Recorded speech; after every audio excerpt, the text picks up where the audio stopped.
Si Tshisekedi s'était présenté, je vous le dis aujourd'hui, personne ne se serait présenté. On aurait fait exactement la même chose comme on a fait le 15 août à 2 h du matin en 1992. Lui seul aurait été notre candidat et nous voulions que ce soit lui seul affronte le président Mobutu pour nous permettre de pouvoir aller aux élections. Il y a eu le noyautage de la famille politique du chef de l'État. Sa volonté était que Tshisekedi revienne, mais sa famille politique ne l'a pas suivi. Il s'est retrouvé en porte-à-faux avec sa famille politique. Kengo a été maintenu et c'est là que Mobutu a perdu toute la popularité qu'il avait reçue à son retour au pays. Il a perdu à partir du moment où Tshisekedi n'a pas été nommé. Or, cet homme avec lequel je devais collaborer était mourant en Afrique du Sud. Je crois qu'il était de mon devoir, tout simplement institutionnel, de lui rendre visite. Ne fût-ce que parce que, entre parenthèses, je vous dis que je n'étais pas, pendant des années que je combattais, je ne combattais pas la personne de Mobutu. Je combattais son système répressif qui privait le peuple de liberté fondamentale. Et rien sur le plan humain ne m'empêchait d'aller voir un homme malade et avec lequel, comme je viens de dire, institutionnellement, je devais collaborer. C'est ce que j'ai fait.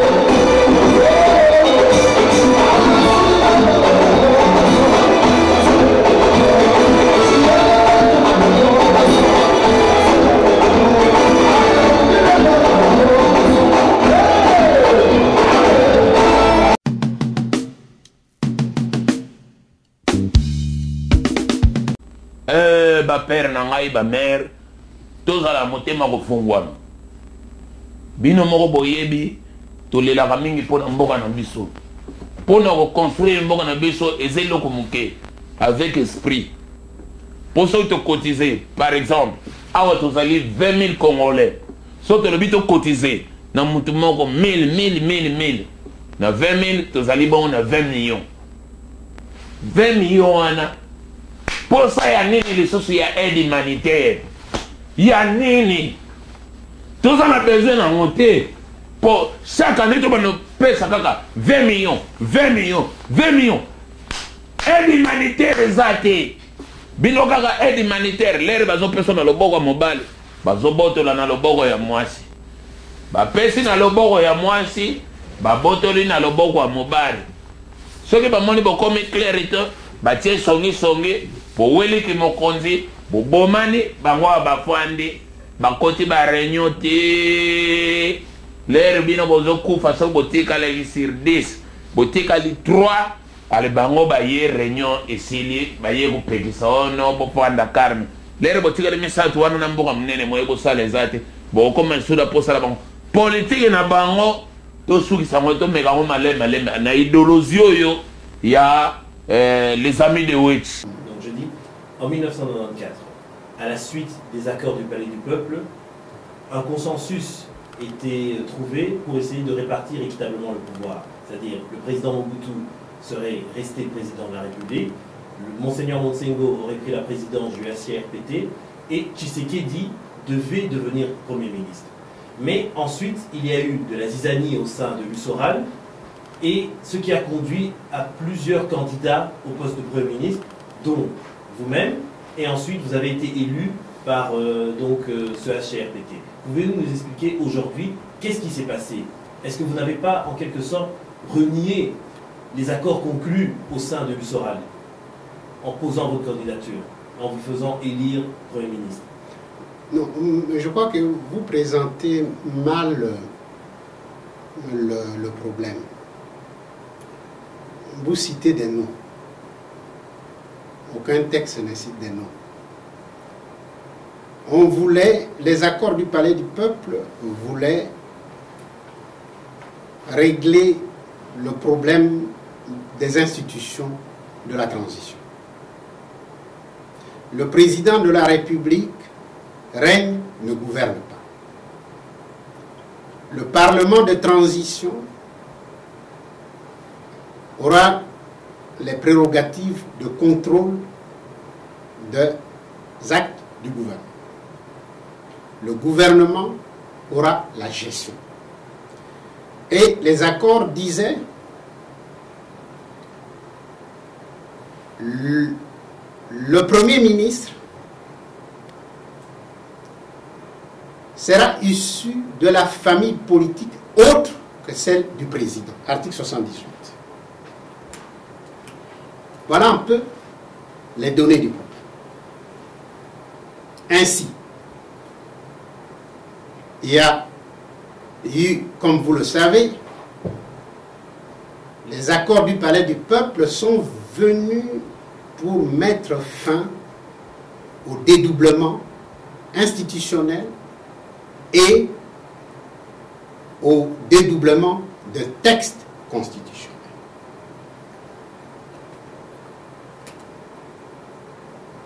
Lorsque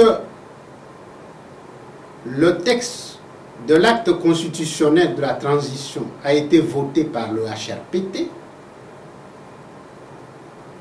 nous avons beaucoup perdu d'abord. Je voudrais revenir là. Nous avons beaucoup perdu parce que à la conférence nationale, nous avions décidé par le compromis politique global que le Conseil législatif était suspendu, que ses membres ne siégeraient plus, mais pour atténuer les charges émotives, on devait leur payer leurs indemnités jusqu'aux prochaines élections. Les accords du Palais du Peuple sur ce chapitre-là ont été de mauvais accords parce que on a remis l'Assemblée nationale, parce que la Constitution rénovée avait remis l'Assemblée nationale en place. Le Conseil législatif était devenu l'Assemblée nationale. Et le fait d'accepter cette Assemblée nationale au sein du HR pour devenir HRPT a fait basculer la majorité qui appartenait à l'opposition dans le camp du président de la République. Ça, c'était une parenthèse importante. Et tout va changer à cause de ça. Alors, dès que le président a promulgué l'acte constitutionnel de la transition voté par le HRPT, l'opposition avait la charge de désigner son candidat. Un candidat, comme vous voulez. Plusieurs candidats semblaient se présenter parce que jusque-là, Tshisekedi ne se prononçait pas. Mais personne d'entre nous ne voulait se porter candidat tant que Tshisekedi en était un. Donc il y avait un accord tacite entre vous pour présenter Tshisekedi. Et nous l'avons dit à Kibasa, qui était le président. Il y a eu une réunion présidée par Kibasa à Notre-Dame de Fatima, où tous les candidats étaient venus.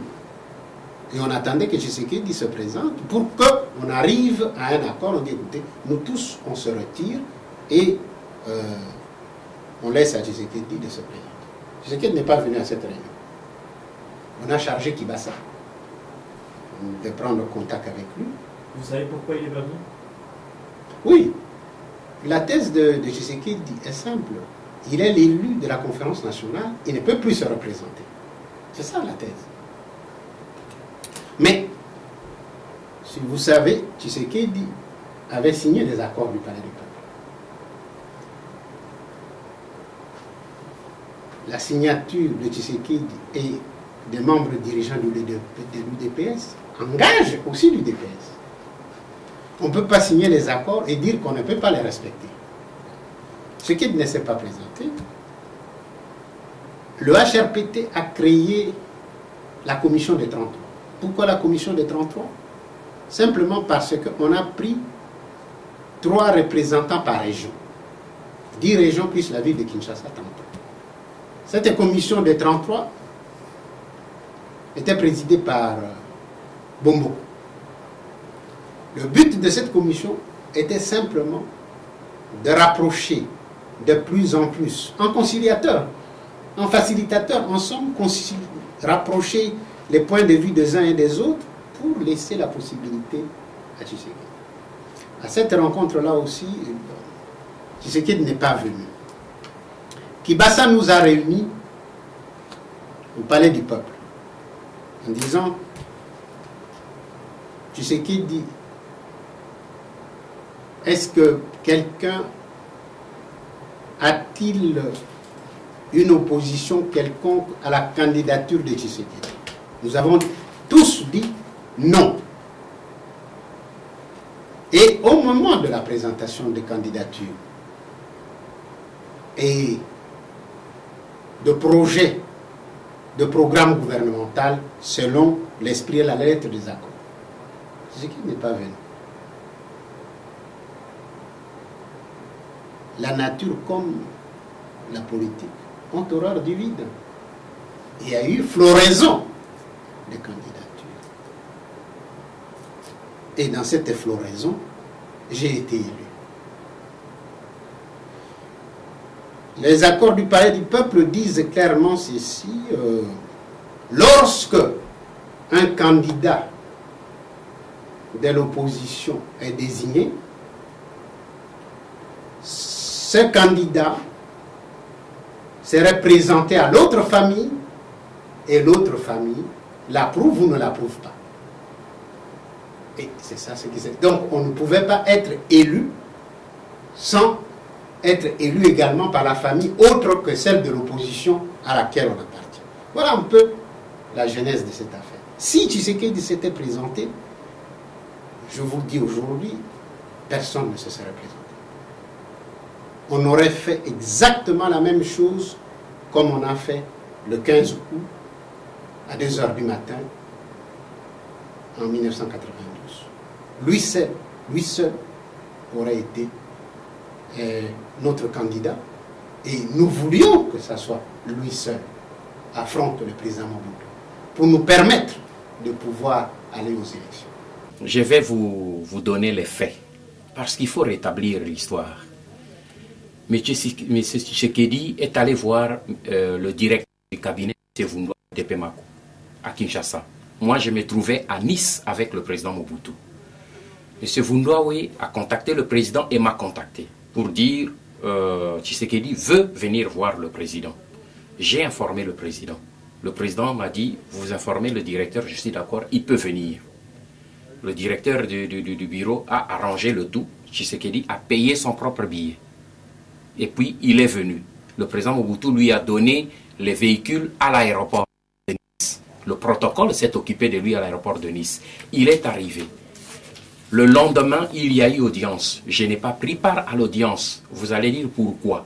Parce que l'audience était privée. Ici, vous voyez la différence entre président de la République institution et président de la République individu. L'audience étant privée, Tshisekedi venant le voir comme son ami pour pouvoir lui présenter ses amitiés et ses sympathies, un geste qui est extrêmement louable parce que ça montre là au moins un apprentissage pour nous des cultures démocratiques. Il est arrivé, le président Mobutu l'a reçu. Ce sont 2 amis, c'est que beaucoup de gens ignorent. Moi, je le sais, parce que je connais leur passé.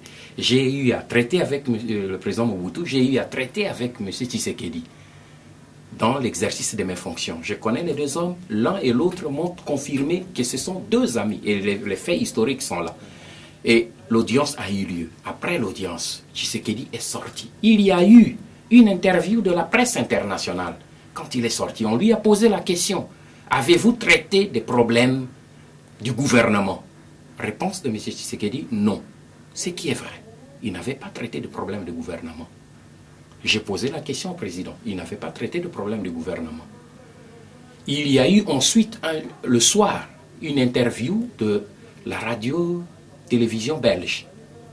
Et là, M. Tshisekedi aurait lâché qu'il s'est entretenu avec le président Mobutu du problème de Premier ministre et qu'il avait été accordé. C'est le président Mobutu qui m'a appelé, j'étais à l'hôtel, pour dire « Avez-vous suivi les déclarations de Tshisekedi ?» J'ai dit non. Il a déclaré à la presse que je lui ai donné le poste de Premier ministre, rectifier les choses pour éviter qu'on ait les conflits avec le Parlement. Vous savez pourquoi le président Mobutu a dit ça? Et si j'ai obéi et j'ai fait le démenti, c'est parce que, cher ami, il y a une constitution. Et dans cette constitution, de ce moment-là, une constitution qui n'avait pas été élaborée par Mobutu, mais par toute la classe politique de notre pays. Il avait été convenu que le président de la République gouverne, règne mais ne gouverne pas. Cela veut dire que le président de la République ne pouvait pas nommer de son propre gré un Premier ministre. C'est la classe politique à laquelle n'appartenait pas le chef de l'État qui devait désigner un Premier ministre, le présenter à la famille du président de la République. Celle-ci devait l'accepter et ensemble présenter le candidat au président qui devait simplement procéder à la nomination. Donc, Tshisekedi, comme Mobutu, le savait. Mais s'il y a arrangement, Mobutu n'interviendra que lorsque les deux classes politiques se sont entendues et lui présentent le nom de Tshisekedi. Voilà pourquoi on ne pouvait pas le nommer. C'est ainsi que, lorsque je suis rentré au pays, il y a eu un tollé.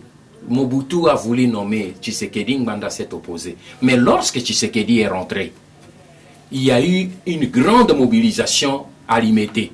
Il a pris la parole et il a dit aux gens que le président Mobutu ne peut pas me nommer parce que ce n'est pas conforme à la Constitution et nous n'avons pas traité de ce problème.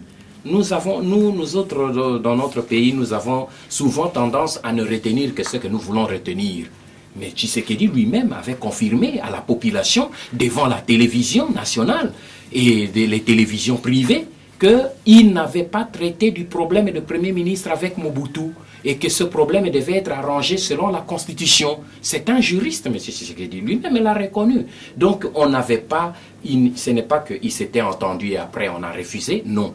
Mais le vrai problème viendra, et je le traite dans mon livre, lorsque le président Mobutu est rentré au mois de décembre au pays. Lui-même était d'accord pour qu'on nomme Tshisekedi Premier ministre. Il a donné instruction à sa famille politique.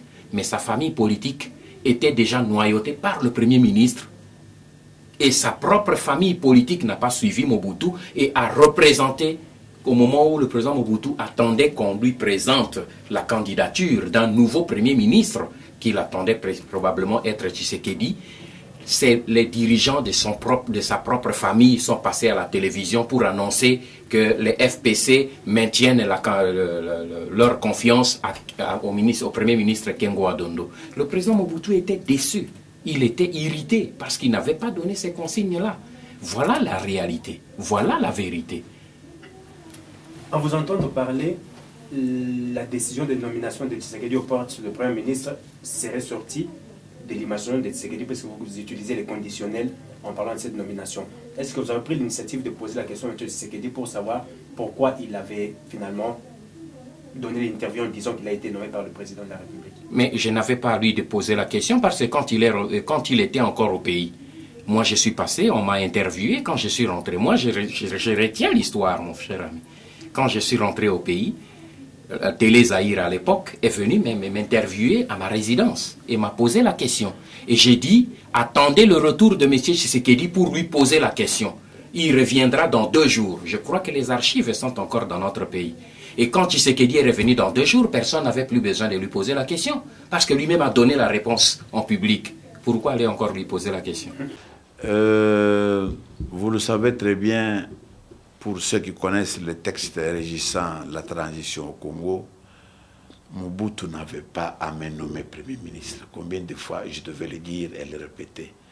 Vous dites vous-même que j'étais élu. On ne peut pas d'un côté être élu parmi les 8 candidats qui s'étaient présentés Premier ministre et d'un côté être désigné par Mobutu. C'est cela aussi qui procède de d'un peu d'absence de culture politique des Congolais. Donc, j'étais Premier ministre élu par la conférence nationale. Mobutu n'avait pas me nommé.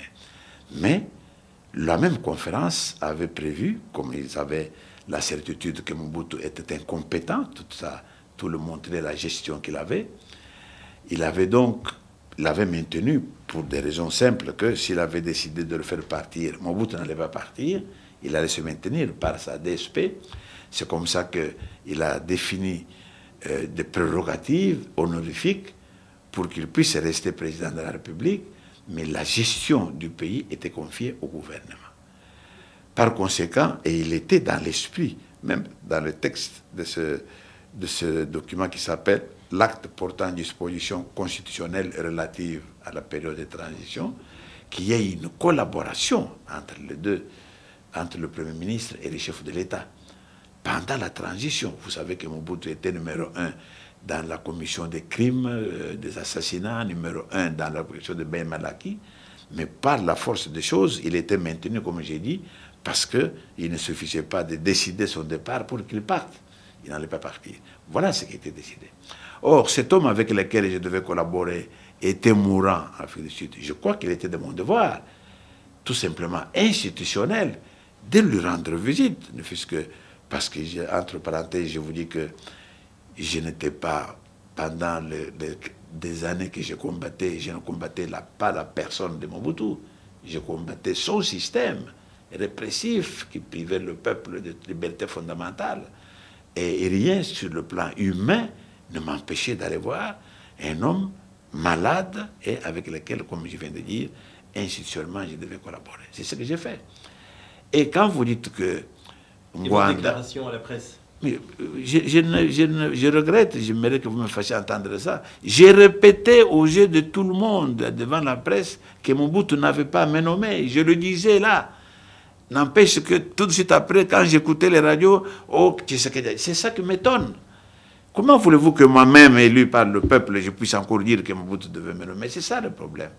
Donc, l'incompréhension est à ceux qui disent ça. Moi, je n'ai jamais dit que Mobutu devait me nommer. Je suis allé, pour des raisons humanitaires, rendre visite à cet homme, lui dire ça, bien sûr, lui donner des conseils, mais conseils à ce moment-là consistent en quoi?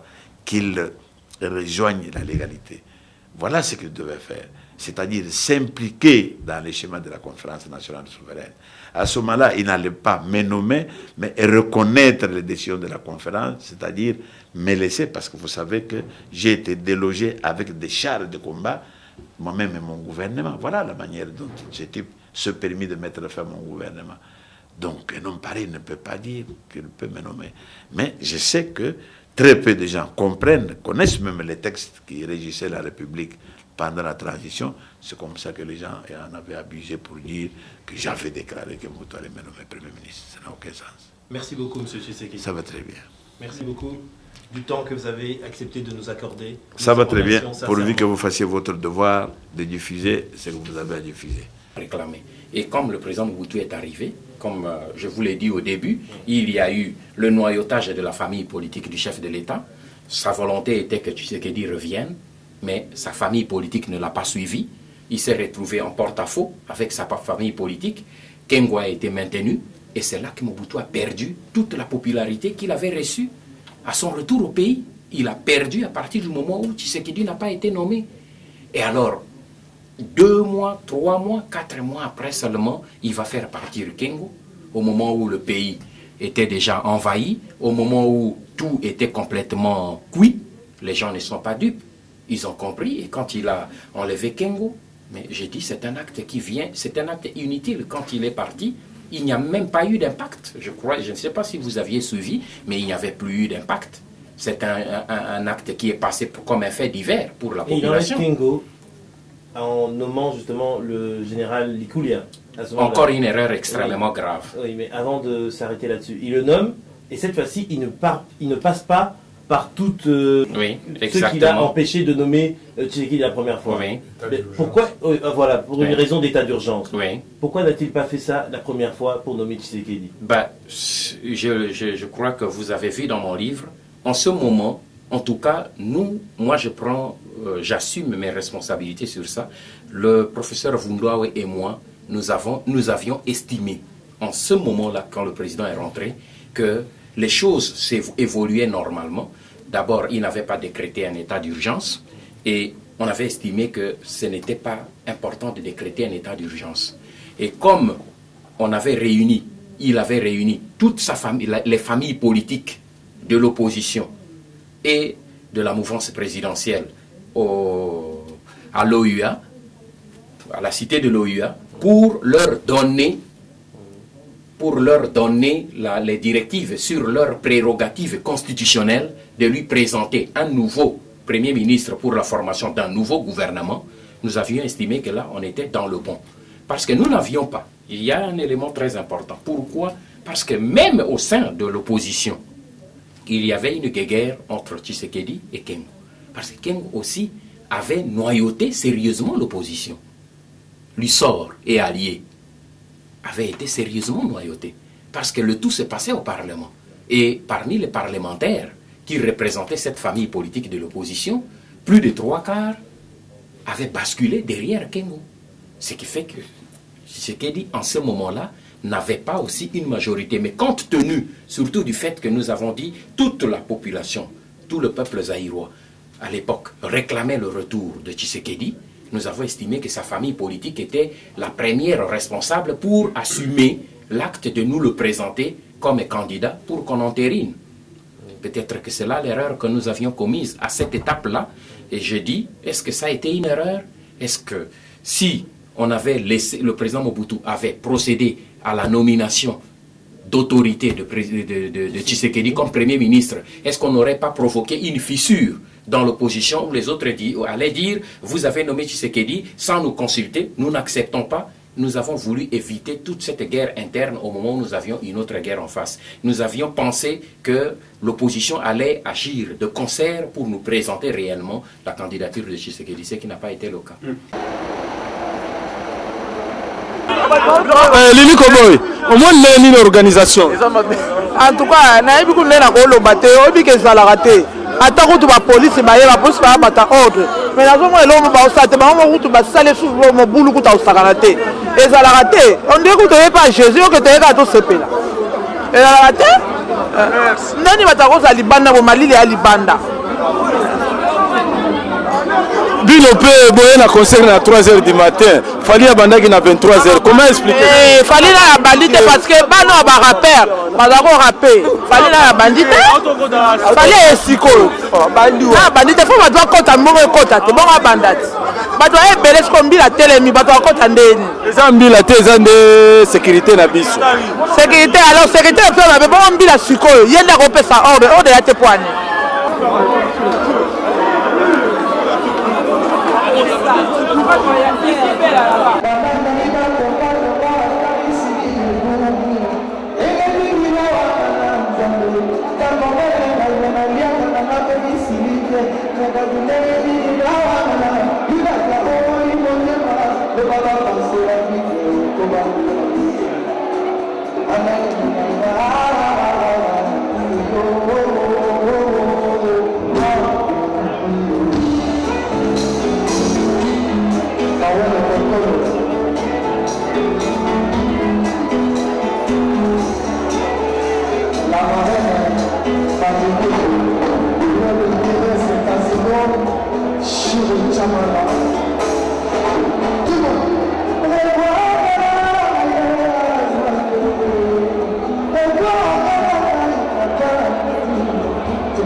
L'anniversaire à l'âme, il y a 4 ans, ça dit paraît dans les appels à un cadeau d'anniversaire. Après qu'on a oublié ça,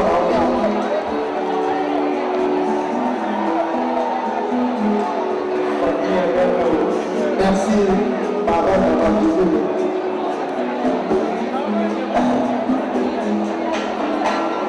On est là-bas, c'est là, on est là-bas, c'est là,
Only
one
C'est une question d'organisation.